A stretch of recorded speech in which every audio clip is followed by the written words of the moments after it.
The biggest event on the Bitcoin calendar is happening this year, and of course it is the Bitcoin halving. Now I'm going to run through the fundamentals quite quickly because I see them pretty much everywhere across many of the videos. Personally, I don't use them as part of my assessment in where I think price is going to go and how I'm going to invest. But I do understand the relevance of some of this fundamental news, even though, as I said, I don't use it in my own trading.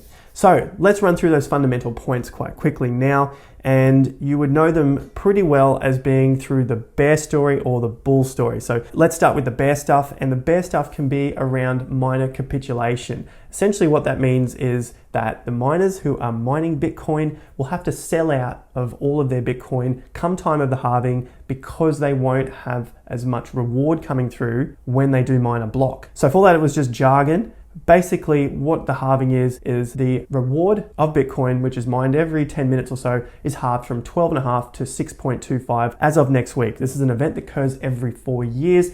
Essentially, it's put in place by the creators of Bitcoin to reduce the supply and hence reduce the inflation over time so that the asset, in theory, become more valuable. So the bear story with the miner capitulation is that the smaller miners, or at least the miners which are inefficient at mining Bitcoin because they have to use electricity, will have to sell out of their Bitcoin come the time of the halving, and that could cause price pressure to be dumped. The flip side to this is that it's possible that these miners have capitulated back in March when we saw the huge pandemic virus drop in all of the markets, and of course in Bitcoin, where we went from somewhere around 7,500 to 3,800 in a matter of a day. That could have caused the event too. My thoughts are one day wouldn't have stopped these guys from mining Bitcoin. Maybe they turned the machines off for a couple of days, because within a few weeks, we're all the way back up and more past that point. We're sitting around $9,200 per Bitcoin. So I don't think that event would have caused these guys to dump all of their coins. That's why I don't think it's going to be such an issue come time of halving either. If they need to, they can turn it off for a few days, come back to it, see what's going on with the price, right? It's not like they haven't done this before. But of course, that is one of the stories with the halving. The bull scenario is pretty simple. It's basically that the supply is dropping essentially by 50%. And people are assuming that the demand will remain the same or increase, which, if we understand supply and demand, dropping in supply, same level of demand or potentially a little more, should increase the price. That's the bull case. There are a lot of different stories around technical analysis. We can look back on the charts and pick a bear scenario and a bull scenario, and you can do that for 2016 halving, the 2012 halving. You can do that for the time period between the halvings, the time period between the lows and the halvings. You get the point, right? We could just pick any top and bottom and bring it to the point of the halving and say, well, because this happened 4 years ago, maybe it's going to happen again. I'm not going to bore you with that because I think there are better possibilities out there than trying to pick when is the best time to buy Bitcoin. If you're enjoying all the scene changes, remember to hit the like button down below and subscribe. There are quite a few of you which watch these videos and haven't subscribed yet, so be sure to hit that. Helps out the channel, helps push the videos through to a wider audience out there in the YouTube land. So the Bitcoin halving and what's going to happen with the price is not my main focus here. My main focus is looking at altcoins and the potential for a massive fall in them, which could be a great buying opportunity. And to show you this, I'll jump over to a few charts. Let's just have a look at what I was talking about there. We can pretty much pick any timeline period throughout Bitcoin's history and give it a bull case or a bear case. And these are just some of the tweets that I'd picked out over the years that have come up. This one was from 2019. What can we expect? And it looks like with this little blue circle up here, or the blue square, sorry, with the Bitcoin symbol in it, that they're looking at $140,000 Bitcoin by the end of this next cycle. We'll see. Next tweet this is probably one of the closest ones. They're saying when the uptrend begins, and they've picked a day of pretty much a year ago from now, 27th of May. That's the start of the uptrend. So we've got hindsight to show us here, and the actual start of the uptrend, I would call it the break of this accumulation area, and that break was in April. So not bad for, they were probably a few months in advance on that, and if you'd bought in May at that point, you'd still be pretty damn happy with your purchases, but seeing as they were around 5,000 to 5,400. So not bad, but we want to do better than that. And these will require some patience. This is the way I'm playing it. You do with it what you will. I like the look of many of the larger altcoins. And what I'm going to start with is Ethereum. This is Ethereum versus the US dollar. And right now we're just looking at the uptrend that's just occurred. I think this may have a period of a bit of a pullback. I like the look of Ethereum under 170. If you can get under there, 150 is the best. That's just like, I'll pick up everything that I can. But under 170, I don't need to be greedy. What I'm looking at here is these altcoins versus the Bitcoin chart. So these altcoins could go up in US dollar value because Bitcoin rises, or if Bitcoin rises, right? And we don't happen to jump on it, or we want to wait for a better opportunity, something that has a bigger return than what Bitcoin may have. And we know that these altcoins can have a much bigger return than Bitcoin because they have a smaller market cap and price moves a lot more the smaller the market cap is. The flip side is that it is higher risk. So with higher risk, we're looking for a higher reward to repay this risk. But of course, the risk is there, and it could end up that these don't end up booming like we expect them to. So with that said, that's why I would still be positioning myself across multiple. Of course, having some Bitcoin in there as well to balance out this portfolio should we see another 50% drop in the price of these altcoins. So what I'm seeing here on many of them is they are looking like they are about to have a fall against their Bitcoin value, which means that their USD value may remain the same, or it may slightly increase depending on how fast they decrease against Bitcoin, right? Why I think this is a good thing is that I think there's still a possibility to get into different altcoins to make a return. So it's kind of playing a much higher riskier game because, okay, we say, well, we've missed the Bitcoin boat, let's move on to something else.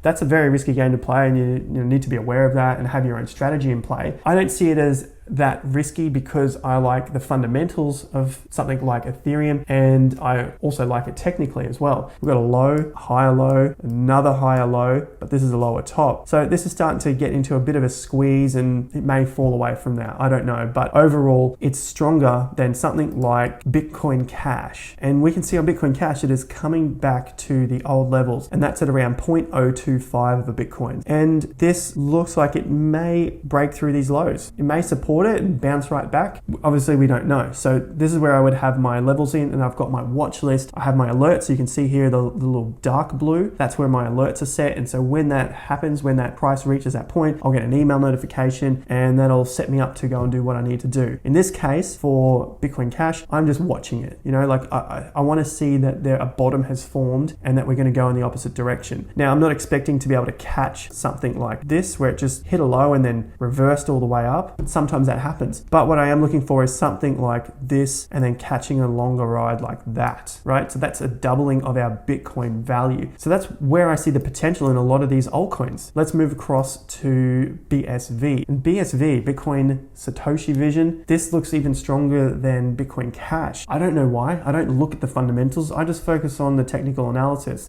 And what I can see here is a low, higher low, another higher low, another higher low. And what I'm waiting to see is what happens from this point now. Do we retest this grind line on the way up? Do we break through it and bounce back? Do we break through it and the coin dies out and we don't come back from it? That's a possibility, right? But I think this is going to come down, probably test this line here, maybe go underneath it and then come back up. This is another one on my watch list. I need to put some alerts on here, 0.015.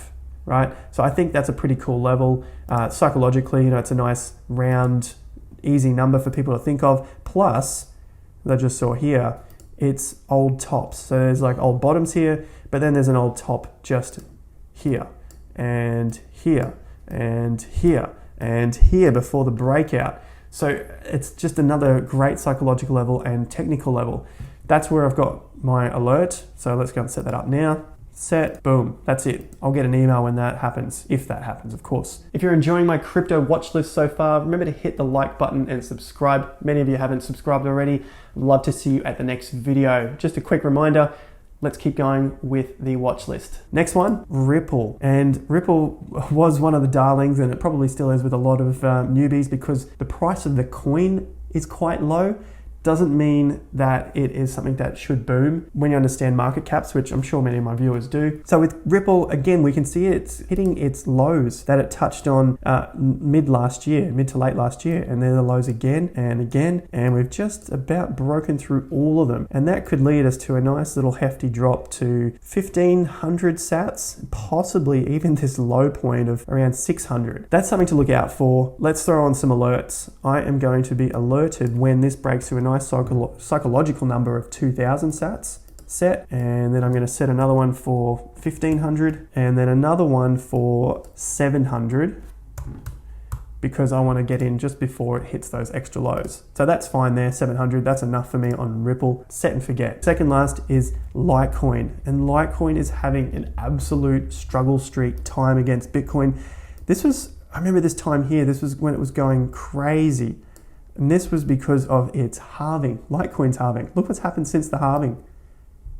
It's more than halved in its own price. A lot of people were buying at these periods expecting the price to go higher because Litecoin had its own halving, right? They have lost out big time against Bitcoin. So unfortunately for the Litecoin holders, that's not a good story. Plus it looks like it's got a lot further to go, and we could see it come back and test these lows at 0.003 of a Bitcoin. I just like to keep track, and you keep a pulse on it, see what the temperature is like of the market. That keeps you abreast of everything else. The last one I want to look at is Dogecoin. Now this one I did quite well on in the previous bull run. All we had to do was sit around, buy up the lows in these ranges here below 30 sats, wait for it to boom, set your alerts and sell. It was that simple. Look at this chart, right? You just see lows, highs, similar-ish levels. If you don't make the lows, like if it doesn't make it to your level of 30 sats and it only pulls up, say like here, big deal. Okay, we've got to wait another year or so. I'm okay with that because these multiples are pretty cool, right? If I could get it in around 25 sats, watch it blow up to 100, there's 4 times my Bitcoin. I buy half a Bitcoin's worth here, I end up with 2 Bitcoins here. So you just buy it up and sell it. Just buy and sell these things. These aren't coins to be held for the long term. They're just nice, easy trading coins. I like the look of it right now.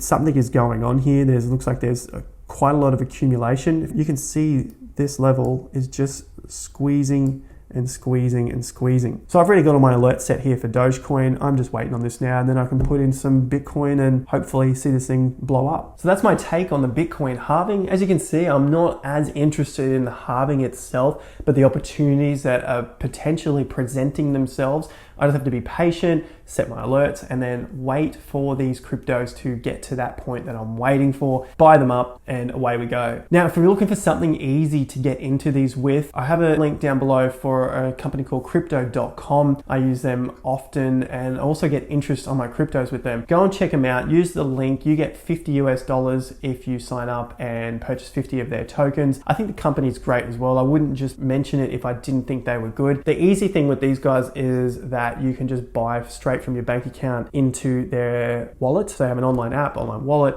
You can also buy with your credit card. Not that I'm suggesting that you go out and get into debt for these things, but it's an easy way to get into the market, especially now because they have 0 credit card fees. And the limits are quite high. You can get quite a fair bit of crypto from the credit card. Of course, you can still do it with your bank account, transfer across. So many free things with it. Like I get Spotify on it, Netflix, and depending on which level of card you have. So what I'm talking about is a debit card. You can actually go out and spend your cryptocurrency in the shops. Depending on which level you've got, then they also have other added benefits like airport lounges when, of course, the airports are open. Go and check out that link down below. They're fantastic to get into the markets early with. If you found some use out of the video, be sure to like it down below, subscribe, hit the bell notification icon so that you can stay up to date when I post new videos about my crypto watch list, personal finance, and of course, property market cycles. So everything finance related right here. Stick around. I think we're going to have a really prosperous few years ahead of us. So get ready, get set. Comments, questions, hit me up in the comment section down below.